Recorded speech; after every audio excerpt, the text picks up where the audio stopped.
پہلی قسم جو پروردگار اٹھا رہا ہے، والفجر، مجھے فجر کی قسم، واللیال عشر، اور مجھے 10 راتوں کی قسم، والشفع والوتر، مجھے جفت کی قسم اور مجھے تاک کی قسم، واللیل اذا یسر، اور مجھے رات کی قسم جب وہ ڈھلنے لگے۔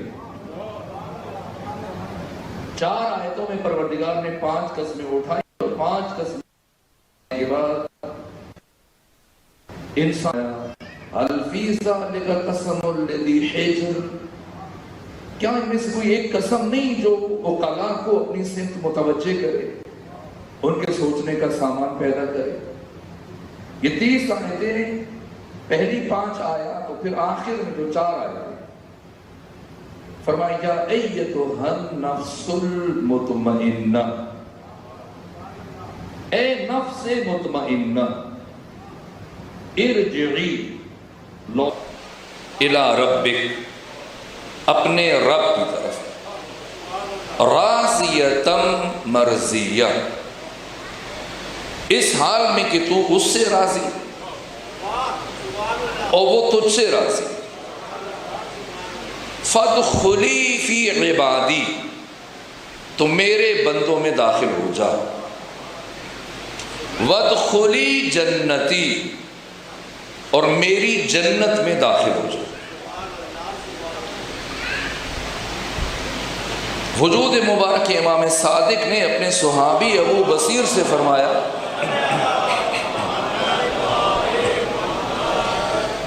اے ابو بصیر، تم اپنی واجب اور مستحب نمازوں میں اس سورے کی تلاوت کیا کرو۔ اور ابو بصیر نے استفسار کیا، فرزند رسول کوئی خاص وجہ؟ کہ اس لیے کہ یہ سورہ میرے دادا حسین ابن علی علیہ السلام سے متعلق۔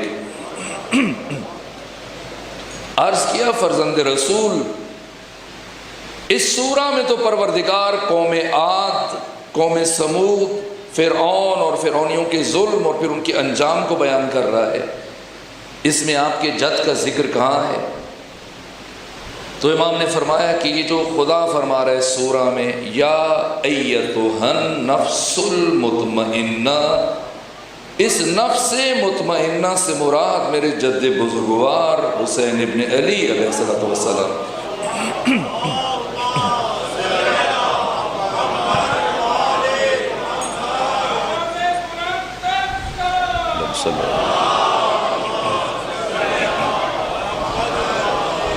اس عالم ہست و بود میں، اس بزم گیتی اور کائنات میں، اس دنیا میں اور جہان میں، تاریخ ازل سے لے کر تا امروز،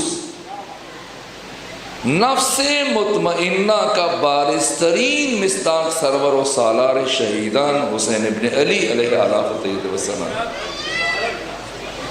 یہ وہ بات ہے کہ جس کی گواہی خود دشمنوں نے بھی دی،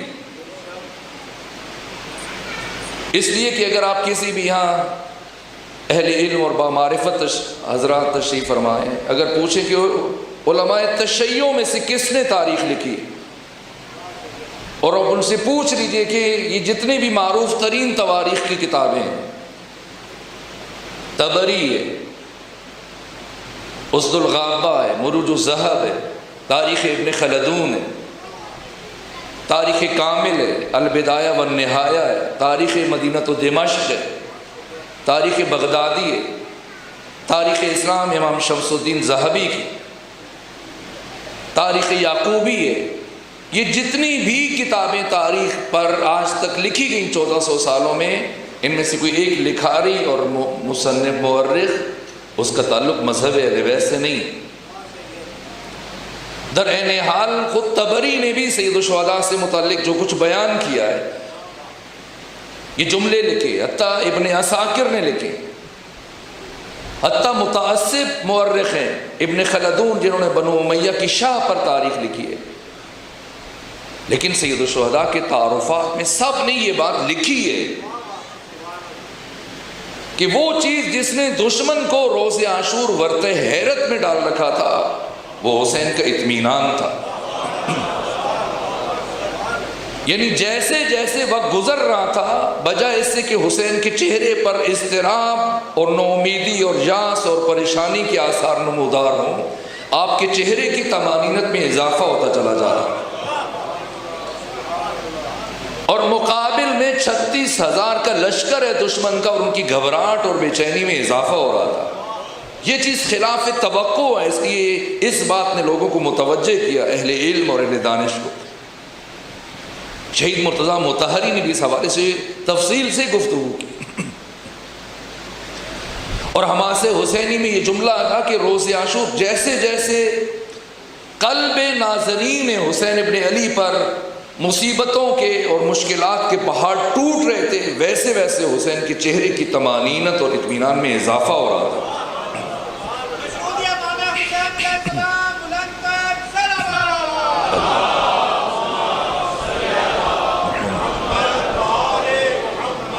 ایک شخصیت ہے ان 72 میں ہلال بن نافع، یہ الگ ہے، کربلا کے دوسرے یا تیسرے شہید ہیں، ان سے متعلق بھی گفتگو ہو۔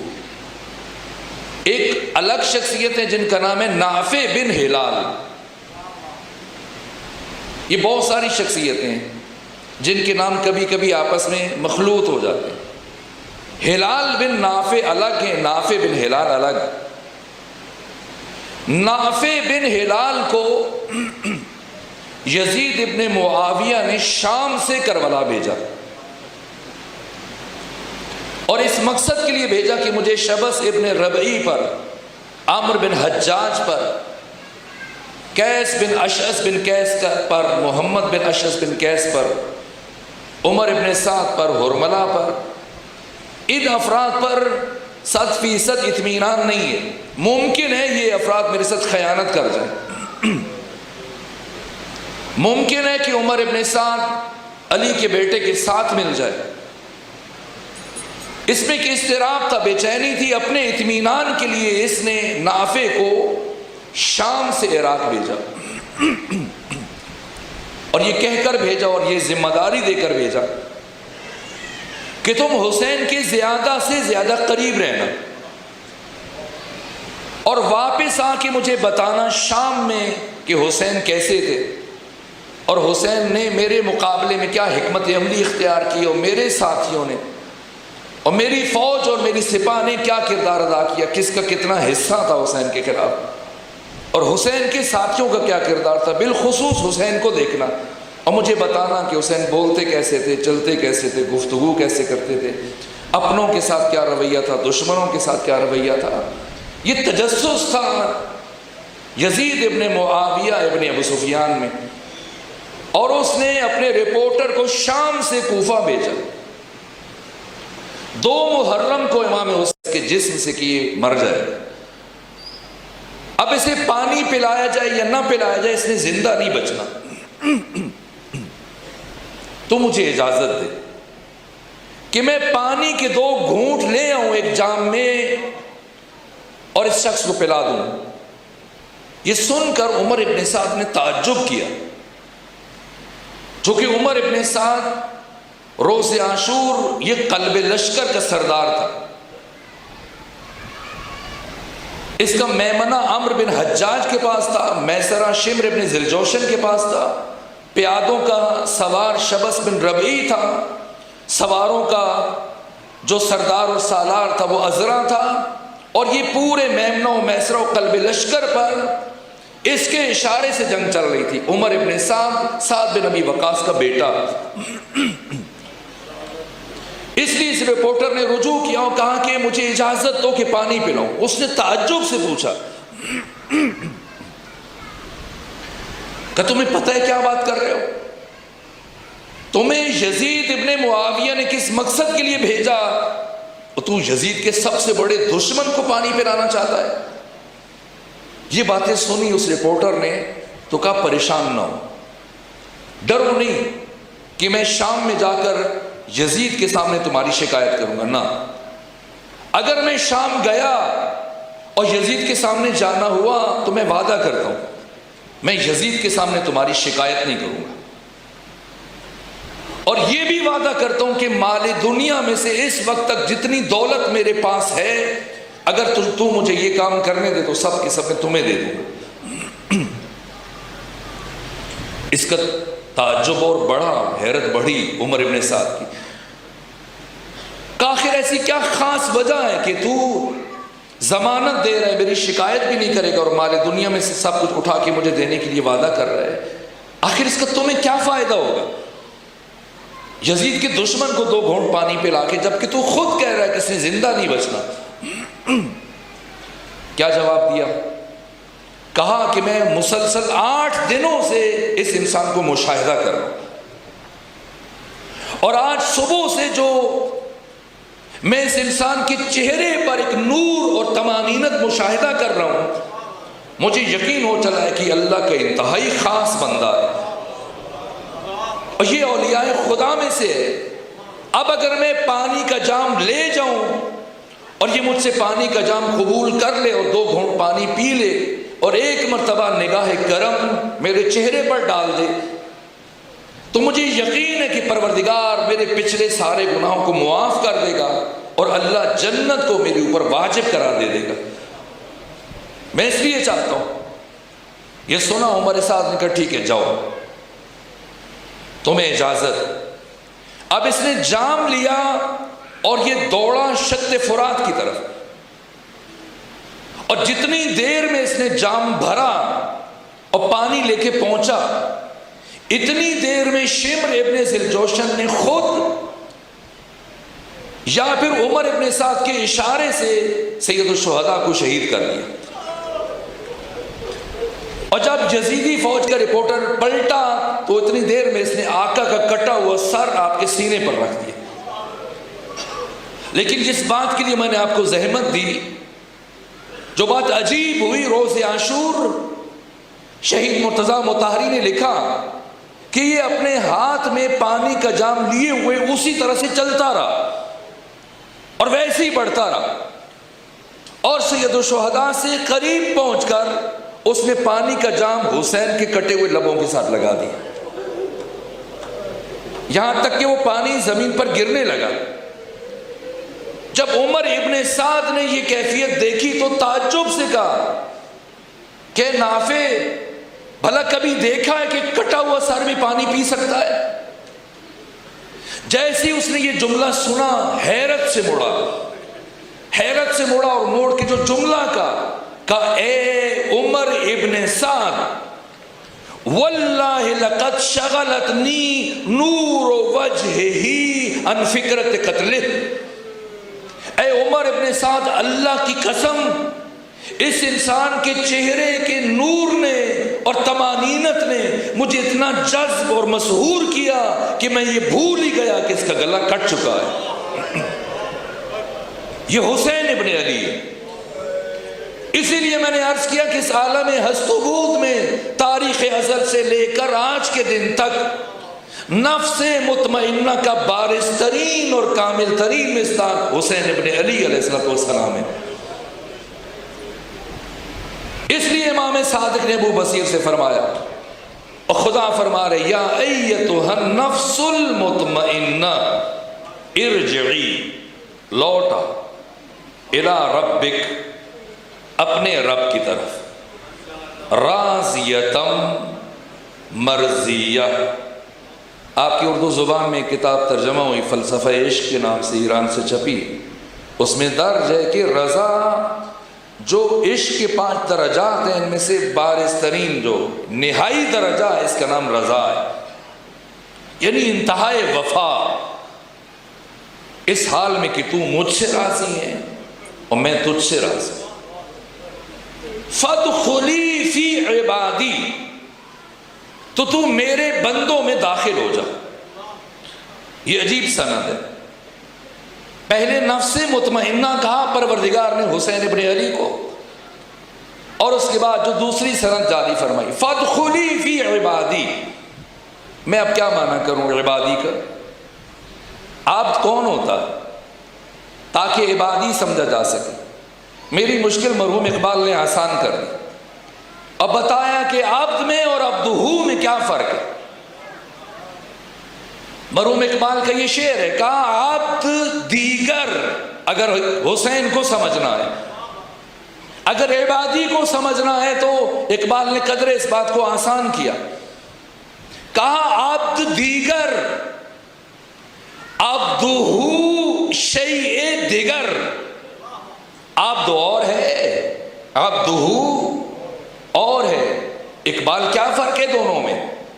کہا عبد دیگر عبدہ شیء دیگر، ان سراپا انتظار ان منتظر، عبد وہ ہے جو کوہ طور پر کھڑے ہو کر حق تعالی کی تجلی کے ظہور کا انتظار کر رہا ہے، اور عبد وہ ہے جس کا بزم عرش پر خود خدا انتظار کر رہا ہے۔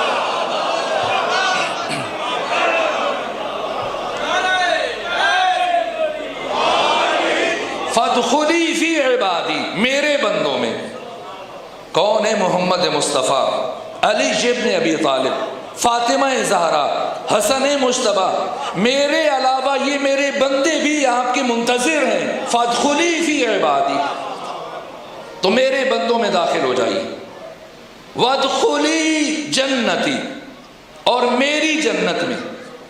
مولوی صاحب ہمیں بتاتے ہیں اور جنت کا جو تصور دیتے ہیں ساری بھیڑ بکریاں شاید ایک جگہ اکٹھی کر دی جائیں گی، نہ، قطعی طور پر جنت کا یہ مفہوم نہیں ہے۔ جنت مکان نہیں ہے، جنت مقام ہے، اور جنت ایک ذی مراتب مقام ہے جس کا صرف ظاہر ہو تو اس کو سمجھنا آسان ہے، لیکن جو باطن بھی رکھتی ہو حقیقت، اس کی فہم مشکل ہو جاتی ہے۔ جس کا ملک بھی ہو، ملکوت بھی ہو، ظاہر بھی ہو، شہود بھی ہو، جو ذی مراتب حقیقت ہو، اس کو سمجھنا دشوار ہے۔ اور مختصر یہاں آج کی نسبت سے صرف ایک جملہ عرض کروں، ممکن ہے کہ جنت میں ہمیں بھی جانا نصیب ہو جائے اور خدا لے جائے، لیکن اس جنت میں، اس جنت سے متعلق امام صادق کیا فرماتے ہیں؟ علامہ مجلسی نے اس حدیث کو بیان کیا ہے بہار میں، کہا کہ اہل جنت کو 70,000 سالوں میں ایک مرتبہ حسین ابن علی کے چہرے کی زیارت کا شرف عطا کیا جائے گا۔ اس کا مطلب یہ کہ جنت کے درجات ہیں، تو وہ جنت پھر بہت الگ ہے جہاں دائماً کوئی حسین کی زیارت کا شرف حاصل کر سکتا ہے۔ اور کچھ ایسی ذوات بھی ہیں، ہم جیسے شاید اگر چلے بھی گئے جنت میں تو 70,000 سال میں ایک مرتبہ حسین کو دیکھیں گے۔ اور کسی کو حسین یہ فرما رہے ہیں روز عاشور کہ انت امامی فی الجنہ، اے سعید بن عبداللہ حنفی، تو جنت میں ہر لمحہ میرے سامنے رہا کرے گا۔ فادخلی فی عبادی۔ تو آپ قسموں کی طرف بڑھیں اور تمہید استوار ہو، کل یہاں سے آگے جائیں۔ والفجر، مجھے فجر کی قسم۔ یہ فجر کا کیا مطلب ہے؟ امام راغب اصفہانی نے مفردات راغب میں جو فجر کا معنی لکھا ہے، وسیع شگاف، تو وقت فجر کو فجر کیوں کہتے ہیں؟ اس لیے کہ یہ وقت رات کی تاریکی کے پردے کو چاک کر دیتا ہے اور دنیا میں روشنی پھیلنا شروع ہو جاتی ہے۔ تو اللہ نے ذات حسین اور نور حسین کو قرآن میں فجر سے تشبیہ دی۔ دیکھیے اگرچہ ابھی فجر نہیں ہے، رات ہے، لیکن یہ چراغ روشن ہے تو آپ ایک دوسرے کو، میں آپ کو اور آپ مجھے دیکھ پا رہے ہیں، لیکن اگر یہاں بجلی چلی جائے، کوئی دوسرا نعم البدل بھی نہ ہو، انتظام نہ ہو، تو پھر ہم ایک دوسرے کو نہیں دیکھ پائیں گے اور تشخیص نہیں دے پائیں گے کہ یہ میرا دوست ہے اور یہ میرا دشمن ہے، یہ اجنبی ہے، یہ اپنا ہے، یہ بیگانہ ہے، یہ حق ہے، یہ باطل ہے۔ اللہ نے نور حسین ابن علی کو پہلے مرحلے میں فجر سے تشبیہ دی، یعنی حسین ایسا نور ہے اور ایسی روشنی ہے جس نے آ کر بنو امیہ کے تاریک چہروں سے نقاب کو الٹ دیا ہے۔ اور اس رات کو، یا علی، اس شب کی تاریکی اور ظلمت کو جو بنو امیہ نے قائم کر رکھی تھی، ایسے چاک کیا کہ سب کے چہرے عیاں ہو گئے۔ اب حق بھی اور باطل بھی نکھر کے نظر آنے لگا۔ جیسا کسی شاعر نے کہا کہ جب خیر و شر میں دقت تفریق ہو گئی، پتہ نہیں چل رہا تھا خیر کیا و شر کیا ہے۔ جب خیر و شر میں دقت تفریق ہو گئی، بے ساختہ حسین کی تخلیق ہو گئی۔ اسی کا نام فجر ہے، اور فجر اس سے بھی بالا تر، اس سے بھی بالا تر بات. اور اب مجھے ایک اطمینان ہے، سال گزشتہ بھی آپ کی خدمت میں حاضر ہوا تو اب میں یہ گفتگو کر سکتا ہوں. فاجر سے مراد کیا ہے؟ اسے خمینی، بت شکن اور حسن زادہ عاملی نے ہزاروں یک نکتہ میں اس مطلب کو بیان کیا، اور دیگر عرفاء نے بھی. کتنی نمازیں ہیں کل؟ 5. فجر، ظہر، عصر، مغرب، عشاء، یہ 5 نمازیں. اور آپ دنیا حدیث میں چلے جائیں، حدیث کی سب سے پہلی کتاب جو ابن اسحاق نے لکھی ہے، ابن حشام نے لکھی تھی، ابن اسحاق نے آ کے اسے مکمل کیا 157 ہجری میں. اور اس سے لے کے آج تک جو امام ناصر الدین البانی 11 سال پہلے جن کی وفات ہوئی ہے، جن کی معروف کتاب سلسلۃ احادیث صحیحہ کے اس دور میں حدیث کے امام مانے جاتے ہیں، اس وسط میں حدیث کی جتنی بھی کتابیں، بخاری، مسلم، ترمذی، ابن ماجہ، ابو داؤد، نسائی، موطا امام مالک، مصنف ابن عبد الرزاق، مصنف ابن ابی شیبہ، مسند ابو یعلا، مستدرک حاکم، امام حاکم نیشاپوری کی، اور جتنی بھی حدیث کی کتابیں اور جتنی بھی تاریخ کی کتابیں، جن میں سے کچھ کے میں نے نام لیے، جو ساری ان 1400 سالوں میں لکھی گئی، اور جو سیرت پر، حدیث پر لکھی گئی، یہاں تک کہ آپ اپنی اردو زبان میں لکھی ہوئی سیرت النبی جو تقریباً 10 جلدوں میں مولانا شبلی نعمانی اور سید سلمان ندوی نے لکھی، آج تک کسی ایک مورخ نے اور ایک مصنف نے اور محقق نے اور سیرت نگار اور تاریخ نویس نے اور کسی محدث نے اختلاف نہیں کیا جو بات عرض کرنے لگا ہوں. سب کا اتفاق ہے کہ مکہ میں ان 5 نمازوں کی رکعتوں کی کل تعداد 10 تھی.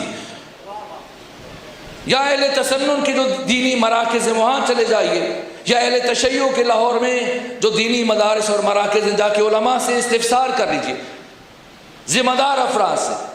آج تک کسی ایک عالم نے بھی اس پر اختلاف نہیں کیا کہ مکہ میں ان 5 نمازوں کی رکعتوں کی تعداد کل 10 تھی. 2 فجر کی، 2 ظہر کی، 2 عصر کی، 2 مغرب کی، اور 2 عشاء کی. اور پھر سب کا اتفاق ہے، وہ سب نے لکھا ہے، ابن حشام سے لے کے امام ناصر الدین البانی تک، ابن عساکر نے، ابو بکر خطیب بغدادی نے، ابن اسیر نے، ابن کثیر نے، سب نے لکھا ہے کہ مکہ سے مدینہ پہنچنے کے بعد دوسرے سال ان 10 رکعتوں میں 7 رکعتوں کا مزید اضافہ ہوا. فجر کی بدستور 2 رہی، ظہر کی 2 سے بڑھ کر 4 ہو گئی، عصر کی 4، مغرب کی 3 اور عشاء کی 4، تو 7 رکعتوں کا اضافہ ہوا.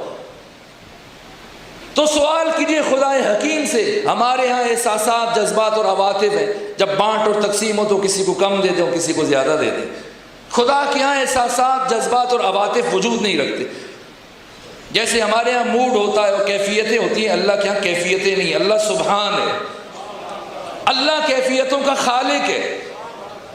حق تعالیٰ کی ہر بات جچی تلی نپی تلی ہوتی ہے، جس میں حکمت ہی حکمت اور عقل ہی عقل ہے، اور خدا خالق عقل ہے. جہاں سرے سے مزاج کی دخالت نہیں ہے تو یا تو پروردگار اضافہ نہ کرے، اور اگر اضافہ کرنا ہے تو سب میں پھر ایک جیسا اضافہ کرے. تو 3 نمازوں میں اللہ نے 2 رکعتوں کا اضافہ کیا، ظہر و عصر و عشاء. لیکن مغرب میں آ کر صرف 1 رکعت کا اضافہ کیا، اور فجر میں کوئی اضافہ نہیں کیا.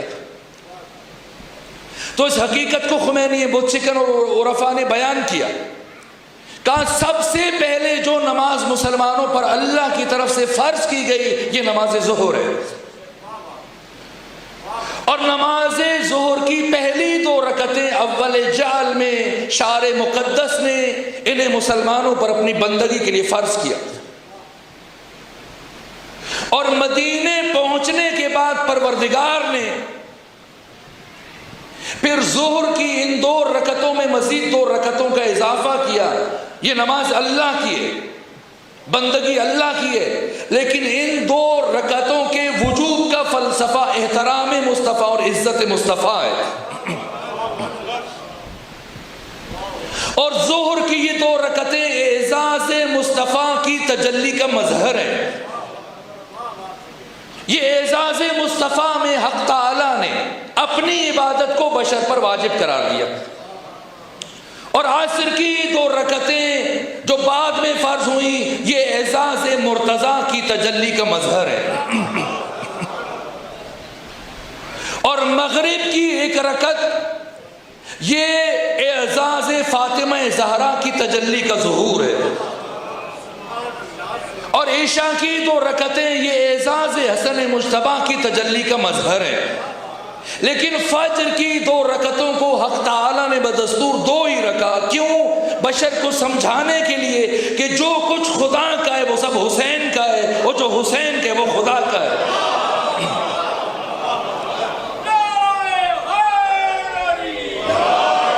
اور ابھی آپ لاہور میں اگر قریب کے شہر میں چلے جائیں جہاں آپ کی نماز قصر ہو، 44 سے 48 کلومیٹر کا اگر آپ فاصلہ طے کرتے ہیں تو آپ کی 4 رکعتی نماز قصر ہو جائے گی. اور ظہر کی 4 کے بجائے 2 رکعت پڑھیں گے، عصر کی 4 کے بجائے 2 رکعت پڑھیں گے، عشاء کی 4 کے بجائے 2 پڑھیں گے، باقی 2 کی تخفیف ہے. یہ 4 رکعتی نماز قصر ہو جاتی ہے. لیکن پروردگار نے مغرب کی نماز کو بدستور 3 رکھا. اس میں قصر کی گنجائش نہیں ہے. ایسا نہیں کہ 3 کے بجائے 2 پڑھ دو، یا فجر کی 2 کے بجائے 1 پڑھ دو. تو جب ظہر و عصر و عشاء میں تخفیف ہے تو پروردگار فجر اور مغرب میں تخفیف کیوں نہیں رکھی؟ تو خمینی بت شکن فرماتے ہیں اس لیے اللہ بشر کو یہ نقطہ سمجھا رہا ہے کہ دیکھو میں اپنا حق بھی معاف کر سکتا ہوں، اپنے رسول کا حق بھی معاف کر سکتا ہوں، علی کا اور حسن مجتبی کا بھی حق معاف کر سکتا ہوں، لیکن میں کبھی بھی فاطمہ زہرا اور حسین ابن علی کا حق معاف نہیں کر سکتا. اس لیے کہ فاطمہ نے 1,24,000 نبیوں کی محنتوں کو بچایا. یہ اعلان ولایت اور نظام ولایت اور اعلان غدیر یہ 1,24,000 انبیاء کی محنتوں کا نچوڑ ہے. اس کو بچایا فاطمہ نے. اور اگر فاطمہ گھر سے دربار تک نہ جاتی تو نعمت ولایت وہیں پر ہمیشہ کے لیے رک جاتی. اور فاطمہ زہرا کی محنت کے تسلسل کا نام کربلا اور عاشورہ ہے. یہ حسین ہے. میں نے 6B میں ایک جملہ عرض کیا تھا، مجبور ہو کر اس کو تکرار کر رہا ہوں تاکہ سمجھ آ جائے والفجر کا مطلب. میں دستے ادب جوڑ کے آپ سے سوال کروں کہ امام حسین علیہ السلام نے مدینہ کیوں چھوڑا تھا؟ کس لیے چھوڑا تھا؟ اس لیے چھوڑا تھا کہ آپ سے بیعت کا مطالبہ کیا گیا. میں نے عرض کیا کہ اگر بیعت کا مطالبہ نہ کیا جاتا تو کیا حسین مدینہ نہ چھوڑتے، قیام نہ فرماتے؟ یا پھر اس لیے چھوڑا گیا جیسے عام طور پہ کہا جاتا ہے کہ اہل کوفہ نے خطوط لکھے. کوفہ والوں بیچاروں کو تو بہت بعد میں پتہ چلا، رمضان کے اوائل میں اہل کوفہ کو پتہ چلا. اور خطوط کی پہلی کھیپ قیس ابن مسار سیداوی اور سعید بن عبداللہ حنفی 15 رمضان کو لے کر امام حسین کے پاس پہنچتے ہیں مکہ میں. اور امام حسین ان سے 1.5 مہینہ پہلے 3 شعبان کو مکہ پہنچ چکے. تو کوفہ والوں کے بلانے پر حسین نے مدینہ نہیں چھوڑا. کیوں قیام کیا آپ نے؟ جبکہ امام حسین یزید کی بیعت نہ کر کے بھی اپنی جان بچا سکتے تھے. کیا عبداللہ بن زبیر نے اپنی جان نہیں بچائی؟ عبداللہ بن زبیر، اس کے بھائی منذر بن زبیر نے اور مصعب بن زبیر نے، ان چاروں بھائیوں نے بھی تو یزید کی بیعت نہیں کی. تو کیا قتل ہو گئے؟ نہ، راتوں رات کوفہ سے، ادھر سے مدینہ سے مکہ نکل کے غیر معروف راستوں سے، اور پھر مکہ میں ڈیرا چھپا کے رکھا خود کو. یہاں تک کہ یزید کی حکومت 3 سال 8 مہینے 14 دن کے بعد ختم ہو گئی. پھر 40 دن معاویہ نے حکومت کی، اس کے بیٹے نے. پھر 9 مہینے مروان بن حکم نے حکومت کی. اس کے بعد عبد الملک بن مروان آ گیا، سب نے زور لگایا، کوئی بھی عبداللہ بن زبیر کی حکومت کو ختم نہیں کر سکا، اور بنو امیہ کی ساری حکومت سمٹ کر شام تک محدود ہو گئی۔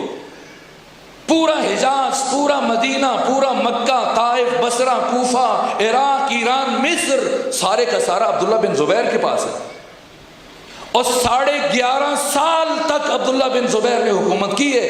اور یزید کے پاس تو بہت چھوٹی سی جگہ تھی، اور بعد میں مروان اور اولاد مروان کے پاس رہی۔ اس نے بھی بیعت نہیں کی، نہ صرف یہ کہ اپنی جان بچا لی بلکہ 11.5 سال تک حکومت کی ہے، تو حسین بھی بیعت نہ کرے۔ لیکن جیسا کہ عبداللہ ابن عمر نے مشورہ دیا کہ آپ پہاڑی علاقوں میں پناہ گزین ہو جائیں، جگہ بدلتے رہیں، یمن چلے جائیں، ہندوستان چلے جائیں، سب مشورے دے رہے تھے۔ اور استاد مطہری کہتے ہیں کہ جتنے حسین کو مشورے دے رہے تھے انہیں نظر آ رہا تھا، حسین کو نظر نہیں آ رہا تھا، جبکہ جو حسین کو مشورے دے رہے تھے یہ اس حقیقت کو شیشے میں اور آئینے میں دیکھنے کی صلاحیت نہیں رکھتے تھے جو حسین اینٹ اور پتھر میں دیکھنے کی صلاحیت رکھتے تھے۔ پھر حسین نے کسی کی بات نہیں مانی، کیوں گئے؟ میں نے وہاں یہ جملہ عرض کیا تھا، مجبور ہوں فاجر کا معنی کرنے کے لیے میں یہ جملے تکرار کر رہا ہوں، اور چونکہ اکثریت وہاں پہ عزیزوں کی موجود نہیں تھی۔ آپ کے لاہور میں جو حسین ڈے منایا جاتا تھا، یوم حسین، برابر 3 دن، اور کئی سال پہلے تک یہ تھا، اور پورے پاک و ہند کے اور بنگال کے علماء، سنی، شیعہ، سکھ اور ہندو بھی اکٹھے ہوتے تھے اور شرکت کرتے تھے۔ تو چند سال پہلے جب تیسرا دن تھا اور نماز مغرب سے صرف 5 منٹ باقی رہ گئے تھے، اور پڑھنے والوں کی کثرت کے باعث آخر میں سید علی نقی نکم صاحب کو بہت کم وقت ملا اور 5 منٹ ملے، تو ان کا میں 5 منٹ میں کیا بیان کروں؟ تو انہوں نے خطبہ پڑھنے کے بعد 2 منٹ بچ گئے تو صرف ایک جملہ کا عنوان یہی تھا حسین ڈے کا کہ اگر حسین کربلا نہ جاتے تو کیا ہوتا۔ تو انہوں نے ایک خلاصہ کیا، کہا اگر حسین کربلا نہ جاتے تو آج نماز جمعہ بدھ کے دن پڑھی جا رہی ہوتی۔ یہ انہوں نے کہا ہے، شاید انہیں وقت کی تنگی کا سامنا تھا، لیکن جتنا میں نے کربلا کو پڑھا اور سمجھا اور کئی سالوں سے اس موضوع کو دیکھ رہا ہوں، اگر حسین کربلا نہ جاتے تو کیا ہوتا؟ صرف جمعہ بدھ کے دن نہ پڑھا جا رہا ہوتا، بلکہ ہر معروف منکر بن چکا ہوگا، اور ہر منکر معروف بن چکا ہوگا، ہر واجب کو ہم حرام سمجھ کے چھوڑ چکے ہوتے، اور ہر حرام کو واجب سمجھ کے انجام دے رہے ہوتے، اور ہماری عبادت گاہوں میں، مسجدوں میں، گھروں میں، شادی حالوں میں ایک ماں کا اسی کے سگے بیٹے کے ساتھ عقد پڑھا جاتا، ہمارے مولوی صاحب سر پہ پگڑی رکھ کر، کندھوں پر عبا رکھ کر یا چائنا والی ٹوپی رکھ کر اور ہاتھ میں تسبیح گھماتے ہوئے آتے، اور آ کر ایک بہن اور اسی کے سگے بھائی کا نکاح پڑھ کے چلے جاتے، اور مٹھائیاں تقسیم ہو جاتی، مبارکبادیں وصول ہو جاتی، اور کسی ایک فرد کو احساس تک نہ ہوتا کہ کتنا بڑا ظلم ہوا ہے۔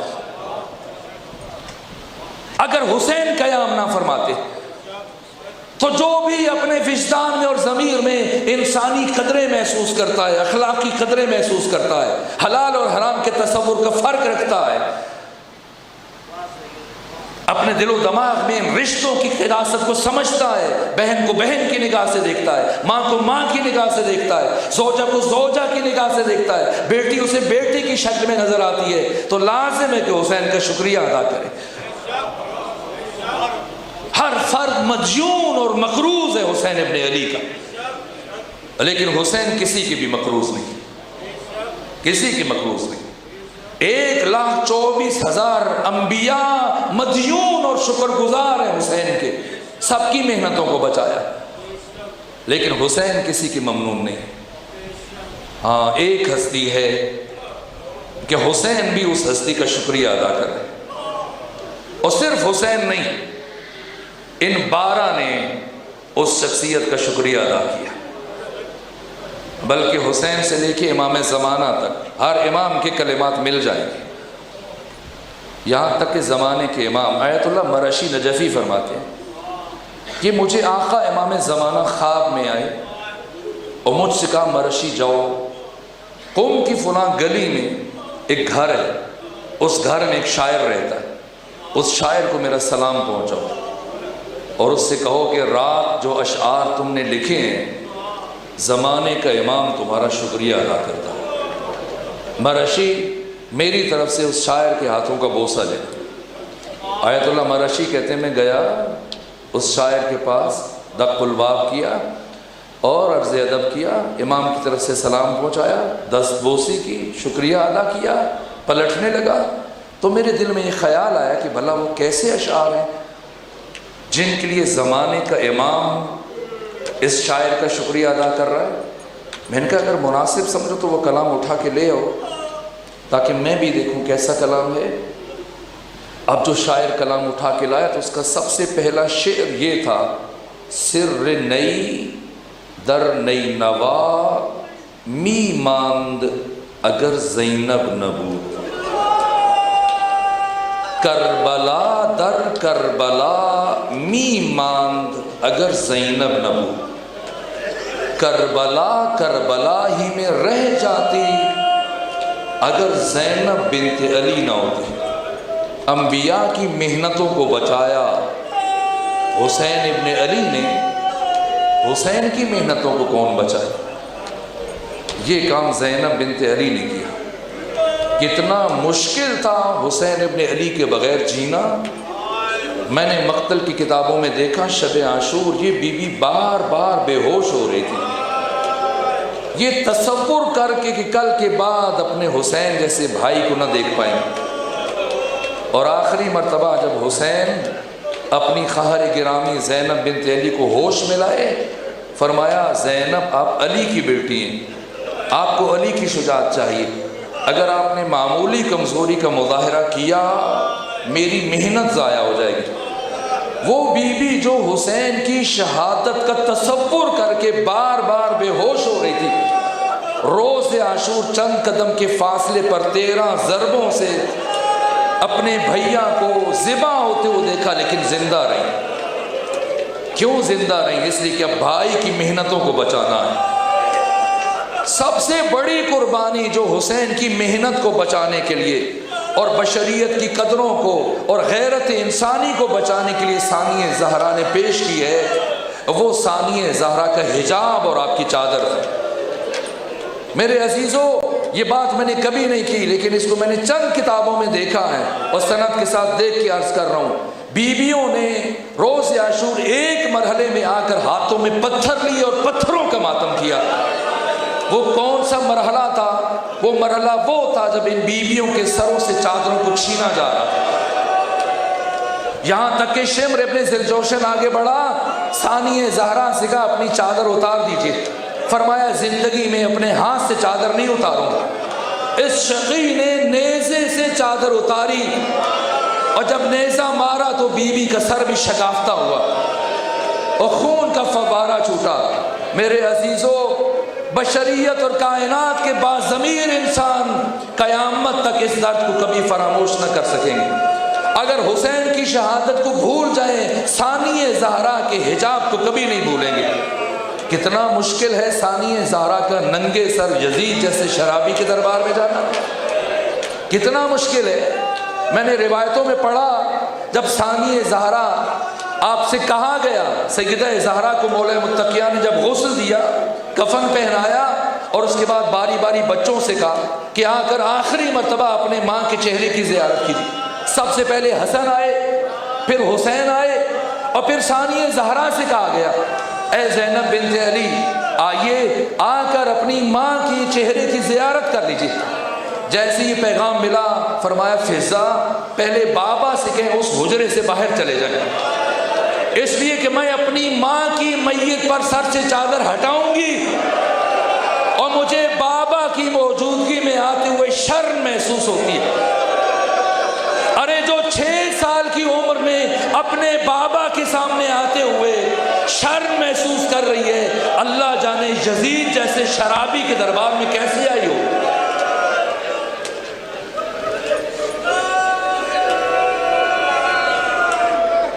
الا لعنت اللہ علی القوم الظالمین۔